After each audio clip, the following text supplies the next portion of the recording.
Hey everyone, welcome back to my channel. आप देख रहे हैं कि आर स्टडी क्लासेस। आज की इस वीडियो में हम पढ़ने वाले हैं अव्यय अविकारी शब्द। ये जो चैप्टर है अविकारी शब्द, ये हमने पहले भी कवर किया है एक वीडियो में, तो आप वो वीडियो देख सकते हैं। बाकी आज हम फिर से यही चैप्टर करेंगे, अव्यय अविकारी शब्द। चलिए शुरू करते हैं।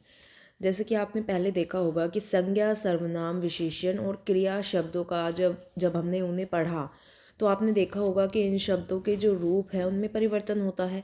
तो इसीलिए इनको क्या कहा जाता है? विकारी शब्द कहा जाता है। ठीक है। और जिनमें परिवर्तन नहीं होता वो अविकारी शब्द हो जाते हैं। जैसे कि कोई भी संज्ञा, सर्वनाम, विशेषण या क्रिया शब्द हैं, जब हम उन्हें पढ़ते हैं तो उनका जो रूप है वो हमेशा बना रहता है और उनमें किसी भी प्रकार का कोई भी परिवर्तन नहीं होता। तो वो जो रूप है, उस रूप के कारण ही ये अविकारी शब्द हो जाते हैं, क्योंकि इनमें किसी भी प्रकार का बदलाव नहीं होता है। हिमांशु पापा के साथ कानपुर जा रहा है। तो यदि यहाँ पर पापा नहीं होता, मम्मी होता, ठीक है, तो भी यहाँ पर के साथ ही आता है, ये बदलता नहीं। तो ये क्या है? अविकारी शब्द है। ऐसे होता कि भाई हिमांशु मम्मी के साथ कानपुर जा रहा है, हिमांशु पापा के साथ दिल्ली जा रहा है, तो इसमें कुछ भी चेंज होता लेकिन आएगा के साथ ही, तो ये चेंज नहीं हो रहा है। तो ये क्या है? आपका अविकारी शब्द है। ठीक है। राकेश और दीपेंद्र मेरे दोस्त हैं। तो यहाँ पर राकेश और दीपेंद्र की जगह कोई और नाम भी हो सकते थे, कोई और दोस्त भी हो सकते थे, लेकिन जो और है वो ऐसे का ऐसा ही रहेगा। अब आप यहाँ पर देखेंगे, अरे दिव्या धीरे धीरे चलने लगी, अरे लड़का धीरे धीरे चलने लगा। तो इसमें दिव्या हो, लड़का हो, लड़की हो, बहुत सारे लड़के हों, बहुत सारी लड़कियां हो, पंखे हों, बहुत सारे पंखे हों, है ना। तो कुछ भी हो, लेकिन जो धीरे धीरे और अरे है वो ऐसा का ऐसा ही है, इसमें किसी भी प्रकार का कोई परिवर्तन नहीं आया है। तो ये क्या है? आपका अविकारी शब्द है। इसके बाद आते हैं अविकारी शब्दों के भेद। अविकारी शब्द जो हैं उनके 5 भेद होते हैं: क्रिया विशेषण, संबंध बोधक, समुच्चय बोधक, विस्मयादि बोधक और निपात। और इन सभी के अपने भी अलग अलग प्रकार के भेद होते हैं। सबसे पहले आता है क्रिया विशेषण।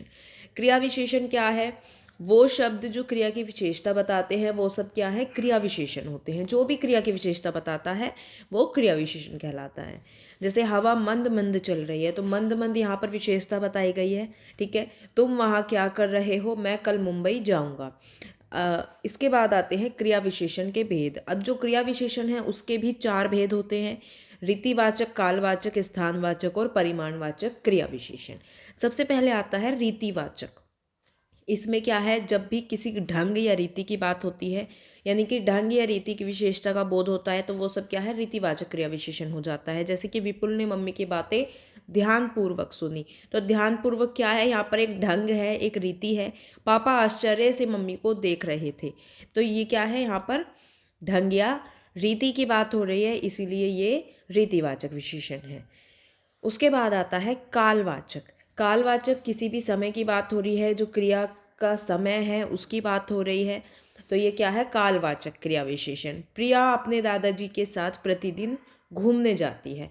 आज प्रिया की सहेली भी आई है। तो यहाँ पर आज, कल, सुबह, शाम, इस तरह से बात हो रही है, तो ये क्या है? कालवाचक।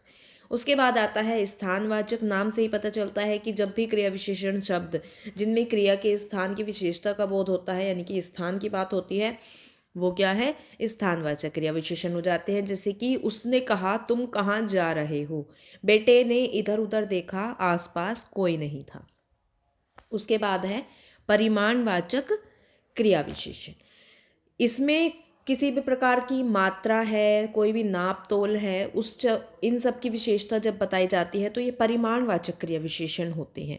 ठीक है। जैसे कि बहुत, अधिक, कम, ज़्यादा, ज़रा, थोड़ा। जैसे कि तुम मुझे थोड़ी सी चीनी दे दो। ठीक है। तो मैं तुम्हें थोड़ा सा तुम मुझे थोड़ा ज़्यादा दूध दो। या फिर जो जितना परिश्रम करेगा उतना ही फल पाएगा। तो इस तरह से यहाँ पर किसी भी मात्रा का क्या या कोई नाप तोल की बात होती है, तो ये क्या है? परिमाणवाचक क्रिया विशेषण। उसके बाद आता है हमारा संबंध बोधक अव्यय। इसका अर्थ होता है संबंध का बोध कराने वाले। किसी भी प्रकार का जब कोई भी संबंध हमें यहाँ पर दिखता है तो वो संबंध बोधक अव्यय कहलाता है। ठीक है। जैसे कि पेड़ के ऊपर, पेड़ के पास, पेड़ के नीचे, पेड़ के पीछे। पेड़ के ऊपर एक बंदर बैठा है, तो इसमें क्या है, संबंध है पेड़ का और बंदर का कि भाई पेड़ के ऊपर बैठा है। ठीक है, संबंध किसका है, पेड़ का और बंदर का। तो अब वो उसके ऊपर बैठा है, उसके पास बैठा है, उसके पेड़ के नीचे बैठा है, पेड़ के पीछे बैठा है। तो इस तरह से ये क्या है, संबंध बोधक अव्यय हैं। वे अविकारी शब्द जो संज्ञा या सर्वनाम के साथ प्रयुक्त होकर उसका वाक्य के अन्य शब्दों से संबंध स्थापित करते हैं, वो संबंध बोधक अव्यय हो जाते हैं। ठीक है, इसके बाद आता है जो संबंध बोधक अव्यय है, उसके भी दो भेद होते हैं। एक होता है रूप और रचना के आधार पर, एक होता है अर्थ के आधार पर। तो रूप और रचना के आधार पर दो प्रकार होते हैं, रूढ़ और यौगिक। रूढ़ जो है कि का, की, के, में, पर, से, ने, और जो यौगिक होते हैं वो होते हैं के लिए, की, और, के बिना, के पश्चात, के साथ आदि। ये सब आपको याद रखना होगा, ध्यान रखना होगा। अर्थ के आधार पर होते हैं बहुत सारे भेद इसके। ठीक है, बहुत सारे प्रकार होते हैं। कालवाचक हो गया, के बाद, के पहले, ये सब क्या है, काल समय की बात होती है। स्थानवाचक हो गया जिसमें किसी भी जगह की, कि भाई के बाहर, के निकट। दिशा सूचक हो गया, इधर उधर। साधनवाचक हो गया, के द्वारा, के जरिए। विरोधवाचक हो गया, के खिलाफ, के प्रतिकूल, के विपरीत।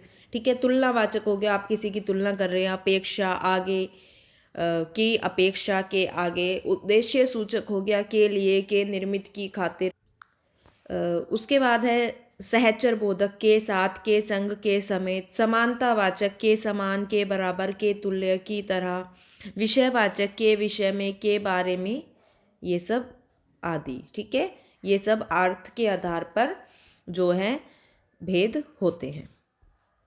उसके बाद आता है क्रिया विशेषण, और जो संबंध बोधक है उसमें अंतर कैसे आप देख सकते हैं। तो क्रिया विशेषण जो है वो तुम भीतर बैठो। ठीक है, संबंध बोधक अव्यय तुम कमरे के भीतर बैठो। तो क्रिया विशेषण में सिर्फ विशेषता बताई गई है। ठीक है, जो काम है, जो क्रिया है, जो काम हो रही है, बैठने का काम हो रहा है, उसकी विशेषता बताई गई है कि भीतर बैठो। लेकिन संबंध बोधक अव्यय में क्या होता है, संबंध स्थापित करता है। एक वाक्य में एक दूसरे शब्दों का संबंध दिखाया जाता है। ठीक है, तुम कमरे के भीतर बैठो, कमरे के भीतर बैठो, यानी कि कमरे का और जो बैठने का संबंध है वो दिखाया गया है कि तुम कमरे के भीतर बैठो। वे यहाँ रहते हैं, वे हमारे यहाँ रहते हैं। यहाँ पर हमने जो है इसमें दो आपके पार्ट करे हैं, दो भेद करे हैं, क्रिया विशेषण और संबंध बोधक। इसके जो बाकी के तीन भेद हैं वो हम नेक्स्ट वीडियो में करेंगे, क्योंकि अगर हम इसमें करते हैं तो जो वीडियो है वो बहुत ज़्यादा बड़ी हो जाएगी एंड आपको भी फिर पढ़ने में दिक्कत होगी। चलिए, बाकी वीडियो अच्छी लगी हो तो वीडियो को लाइक, कमेंट, शेयर ज़रूर कीजिए, चैनल को सब्सक्राइब कीजिए और बेल आइकन ज़रूर प्रेस कीजिए ताकि जब भी वीडियो आए आपको नोटिफिकेशन मिल जाए।